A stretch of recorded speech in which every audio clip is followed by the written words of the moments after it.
Assalamualaikum warahmatullahi wabarakatuh. Perkenalkan, saya Lutfiah Hayati Jeva, NIM C1B020003. Di sini saya dari Prodi Manajemen kelas R003 dengan dosen pengampu Bapak Yuliusman SE MSI AK Universitas Jambi. Di sini saya akan menjelaskan tentang pengertian biaya dan penggolongan biaya. Baiklah, selanjutnya yang pertama yaitu pengertian biaya. Secara sempit, sumber biaya adalah pengorbanan sumber ekonomi yang diperlukan untuk memperoleh barang atau jasa yang secara langsung berhubungan dengan usaha memperoleh penghasilan.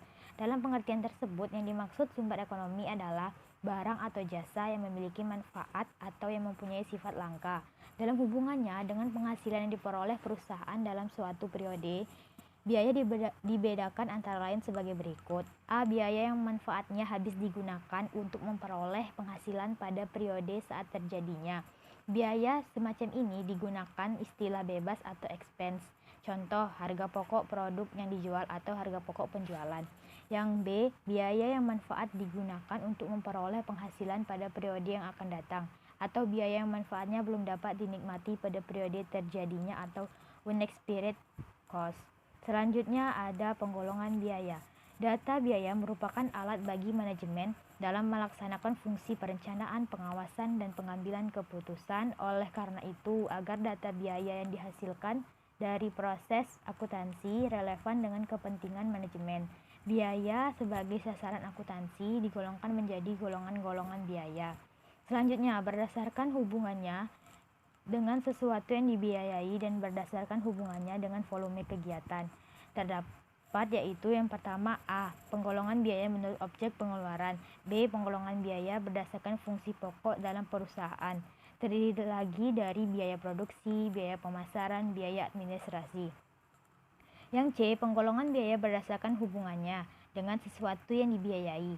D. Penggolongan biaya berdasarkan hubungannya dengan volume kegiatan terbagi atas tiga, yaitu yang pertama biaya tetap atau konstan, yang kedua biaya variabel, yang ketiga biaya semi variabel.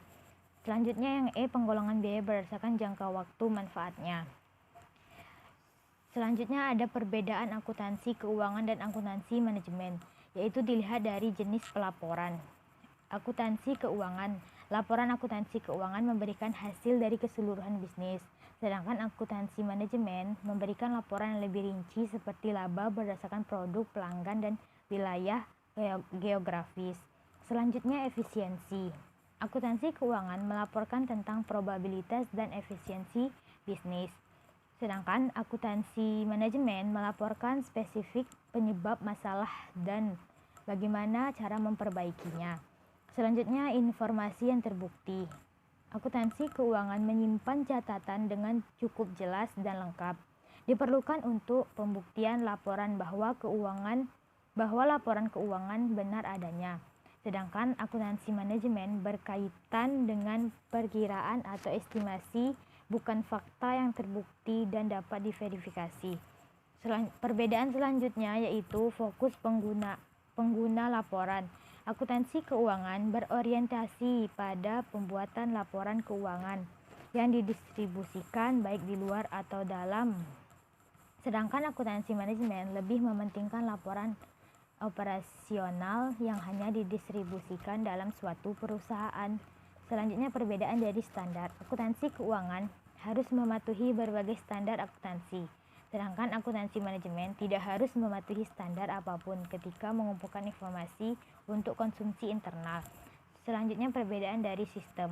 Akuntansi keuangan tidak memperhatikan keseluruhan sistem yang dimiliki perusahaan untuk menghasilkan laba, sedangkan akuntansi manajemen lebih fokus pada cara untuk meningkatkan laba dengan menyelesaikan masalah.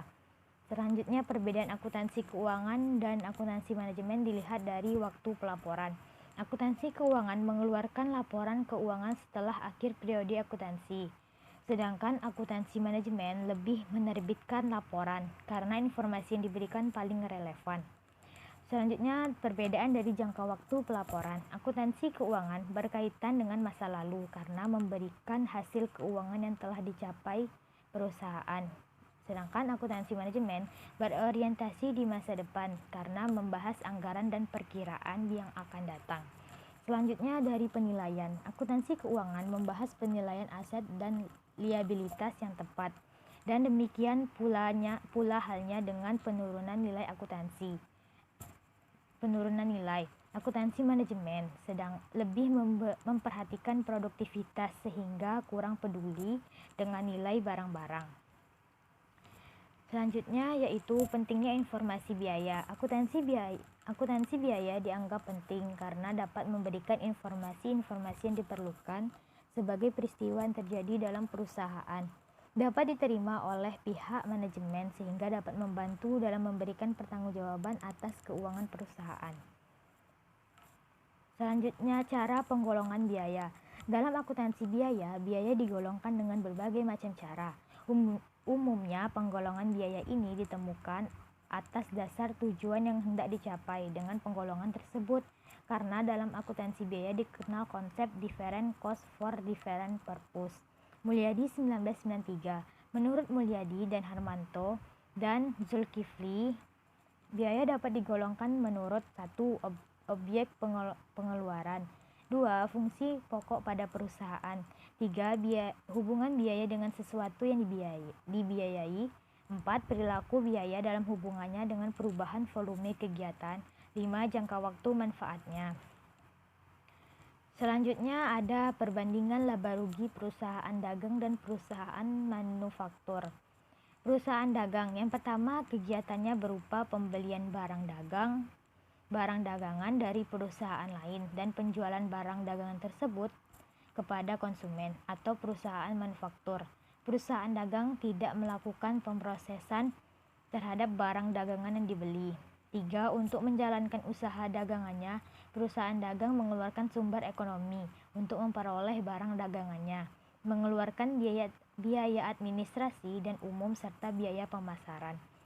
Sedangkan perusahaan manufaktur pengolahan bahan baku menjadi produk jadi dan perusahaan produk jadi tersebut kepada konsumen atau perusahaan manufaktur lain. Kegiatan pengolahan bahan baku menjadi produk jadi memerlukan 3 kelompok pengorbanan sumber ekonomi. Yang pertama, pengorbanan bahan baku, yang kedua pengorbanan jasa tenaga kerja, yang ketiga pengorbanan jasa fasilitas. Nah, itulah yang dapat saya sampaikan dari pengertian akuntansi biaya serta penggolongan biaya serta perusahaan dagang dan perusahaan manufaktur. Jika ada salah kata, saya mohon maaf. Saya akhiri. Wassalamualaikum warahmatullahi wabarakatuh.